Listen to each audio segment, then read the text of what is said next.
Hi, ಎಲ್ಲರೂ ಹೇಗಿದ್ದೀರಾ? ನಾನು ಚೆನ್ನಾಗಿದ್ದೀನಿ. ಇದು ನನ್ನ ಫಸ್ಟ್ ಯೂಟ್ಯೂಬ್ ವಿಡಿಯೋ. ನೋಡಿ, ನಾನು ಚಪಾತಿ ಹೇಗೆ ಮಾಡ್ತೀನಿ ಅಂತ ತೋರಿಸ್ತಾ ಇದ್ದೀನಿ ಅಷ್ಟೇ.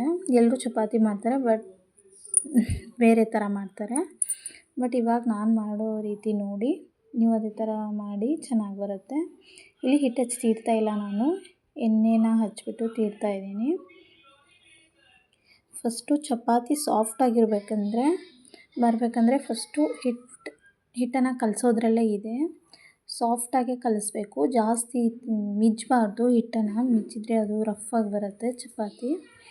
ಸಾಫ್ಟಾಗಿ ಕಲಸೋದ್ರಿಂದ ಚಪಾತಿ ಕೂಡ ಅಷ್ಟೇ ಸಾಫ್ಟಾಗಿ ಬರುತ್ತೆ.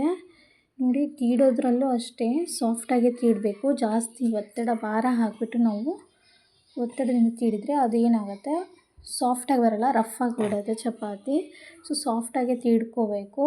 ಇನ್ನೊಂದು ಏನಪ್ಪ ಅಂದರೆ, ಎಣ್ಣೆ ಹಚ್ಚೋದ್ರಿಂದ ಎಷ್ಟು ತೆಳು ಬೇಕಾದರೂ ತೀಡ್ಬೋದು.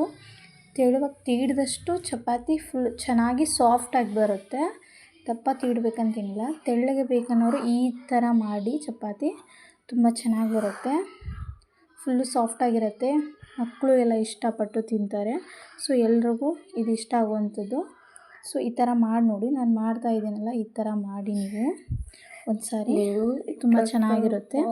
ಇವಾಗ ನಾನು ಬೇಯಿಸ್ತೀನಿ ನೋಡಿ, ತವೆ ಮೇಲೆ ಹಾಕಿ ಗೊತ್ತಾಗುತ್ತೆ. ಸೊ ಇದಕ್ಕೆ ನಾನು ಜಾಸ್ತಿ ಎಣ್ಣೆ ಯೂಸ್ ಮಾಡಲ್ಲ, ತೀಡೋದ್ರಲ್ಲೇ ಎಣ್ಣೆ ಹಚ್ಚಿರ್ತೀನಲ್ವ ಅಷ್ಟೇ ಸಾಕು. ಸ್ವಲ್ಪ ತವೆಗೆ ಸ್ವಲ್ಪ ಎಣ್ಣೆ ಹಚ್ಕೊಂಬಿಟ್ಟು ಹಾಕ್ತೀನಿ ಅಷ್ಟೇ, ಮೇಲೆ ಎಣ್ಣೆ ಹಾಕಲ್ಲ ನಾನು. ಸೊ ನೋಡಿ ಎಷ್ಟು ಚೆನ್ನಾಗಿ ಉಬ್ಬಿ ಬರ್ತಾಯಿದೆ ಚಪಾತಿ ಅಂತ. ಎತ್ತಿ ಹಾಕೋದ್ರಲ್ಲಿ ನಿಮಗೆ ಗೊತ್ತಾಗುತ್ತೆ ಎಷ್ಟು ಸಾಫ್ಟಾಗಿದೆ ಅಂತ. ನೋಡಿ, ಹೋಳಿಗೆ ಅಷ್ಟೇ ಸಾಫ್ಟಾಗಿದೆ.